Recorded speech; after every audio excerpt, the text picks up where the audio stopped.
Detalye sa biglaang pagpanaw ng ina ni Angelica Panganiban at pagluluksa. Nagluluksa ngayon ang aktres na si Angelica Panganiban dahil nasa biglaang pagpanaw ng kanyang ina na si Annabel Panganiban. Noong August 20 ay pumanaw nga ito sa edad na 61 years old.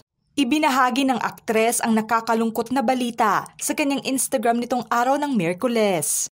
At ang anunsyo tungkol na sa pagkamatay ng kanyang ina ayon sa nakasaad sa post nito. In loving memory of Annabel Ibila Panganiban. Ibinahagi pa nito ang impormasyon at lokasyon ng memorial service sa may Eternitas Chapels and Columbarium malapit sa St. Peter Parish, Commonwealth. Magsisimula naman ang service ng lamay sa araw ng Huwebes. Sa naturang post ng aktres, wala siyang inilagay na dagdag na detalye kung ano ang sanhi ng pagkamatay ng kanyang ina. Sa mismong post nito ay nagpaabot naman ng pakikiramay ang mga kaibigan nito sa mundo ng showbiz tulad na lamang ni Ann Curtis. Nalabis na nalungkot para nasa kanyang kambal na si Angelica na siyang tawagan nila. At narito naman ang ilan pa sa mga celebrities na nagpaabot ng pakikiramay nila para na sa aktres. May deepest condolences, Angge. Komento ni Bea Alonzo. Condolences po Miss Angge. Pakikiramay ni Maymay Intrata. Mahigpit na yakap ate. Ang pakikiramay ni Miles Ocampo. We love you Ebella. Rest in peace with our father. Komento ni Camille Prats. Love you, Mamsi. Isang mahigpit na yakap ang pakikiramay ni Bella Padilla. Mahigpit na yakap, Mamsi. Andito lang kami lagi para sa'yo. Prayers for you and your family. Ang komento ni Kim Chu. Ilan pa sa mga celebrities ang nakiramay ay sina Angeline Quinto, Raisa Sinon, Dominic Roque, Carla Abellana, Candy Pangilinan, Carol Banawa, Melay Francisco, Nikki Hill, Lotlot de Leon, Yayo Aguila at marami pang iba. Ikinagulat din ng mga kaibigan nito sa showbiz ang biglaang pagpanaw ng kanyang ina. Bago pa ito pumanaw ay naging sulit pa ang bonding moments ng aktres sa kanyang ina sa second wedding nila ng kanyang asawa na si Greg Homan noong Abril sa isla ng Siargao. Sobrang saya at nag-enjoy nga ito ng todo nang masaksihan niya ang pag-iisang dibdib ng kanyang anak. At may madamdaming mensahe pa ang aktres noon para sa kanyang ina. Masaya umano siya na ito ang kanyang naging ina dahil lumaki umano siyang may respeto sa ibang tao. Nauwi umano siya sa tamang tao. Sa mensahe niya sa kanyang ina noon, ibinahagi pa niya kung gaano sila nagbabatuhan ng biruan sa isa't isa. Suportado rin daw nito ang relasyon niya kay Greg. Inilarawan pa ni Angelica na ito umano ang kanyang kayamanan. Na kaya niyang ipagmalaki dahil nasa napulot at ipinamana nitong aral sa kanyang buhay. Ang kanyang ina umano ang naging lakas niya upang maging mabuting ina at asawa. Kung matatandaan na inamin noon ng aktres sa The Buzz taong 2010, na ang kanyang biological mother o ang tunay na ina niya ay isang Pilipina, ngunit pumanaw na rin ito. At ang kanyang biological father naman ay isang dating miyembro ng US Navy na si Mark Charleson. Si Annabel Panganiban naman ang siyang tumatayong adoptive mother ni Angge.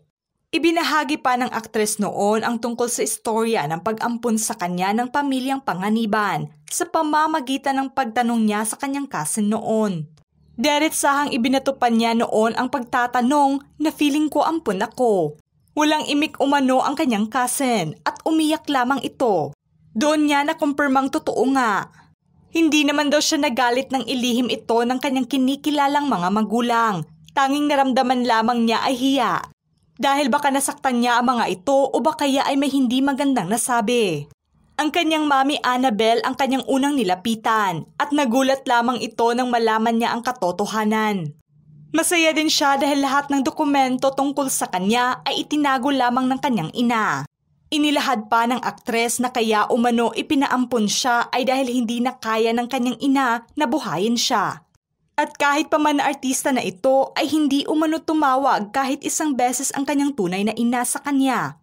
Umanghingi ng pera at masaya lamang daw ito para sa kanya. Nagpapasalamat naman si Angge na napunta siya sa maganda at mabait na pamilyang nag-alaga sa kanya. Kailanman ay hindi siya itinuring ng mga ito na iba.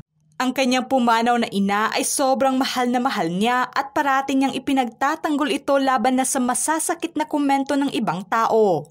Tulad na lamang ng pagtawag ng iba na maldita umano ang kanyang adoptive mother. Sa mga huling bonding moments ng aktres sa kanyang mami Annabelle ay nagbahagi pa ito ng vlogs na siyang may titulo pa na A Day with My Mama Ebella. Sa naturang vlog ay namasyal nga sila sa Subic kung saan may nakakaaliw na challenge pa siyang pinagawa sa kanyang ina. Sa naturang video ay maririnig pa ang mga mensaheng pinaabot ng kanyang ina para kay Greg. Na dapat mahalin umano nito ang kanyang apo at anak at huwag na huwag daw nitong iiwan ang aktres dahil mananagot umano ito sa kanya. Hirit pa ng mga netizens na tila marami na umanong iniwang habilin si Mami Annabelle para sa kanyang anak at pamilya nang balikan nila ang mga bonding moments nito kasama si Angge. Sobrang emosyonal nga ng ina ng aktres sa kasal nila ni Greg dahil ito umano ang isa sa mga pangarap niya na maikasal sa tamang tao ang kanyang anak at maging masaya. Pansin nga sa mga video na kuha sa kasal ng mag-asawa na sobrang saya na pinagmasdan ni Mami Annabelle ang palitan ng I do ng couple. At tila kontento na umano ito na natupad na ang pangarap niya para kay Angelica. Kahit man biglaan at tila maaga pa nang ito'y pumanaw, mailalarawan naging sulit umano ang mga panahong kapiling niya ang aktres. At nasaksihan umano nito ang lungkot, pagkawasak ng puso at masayang estado ng buhay pamilya nito ngayon.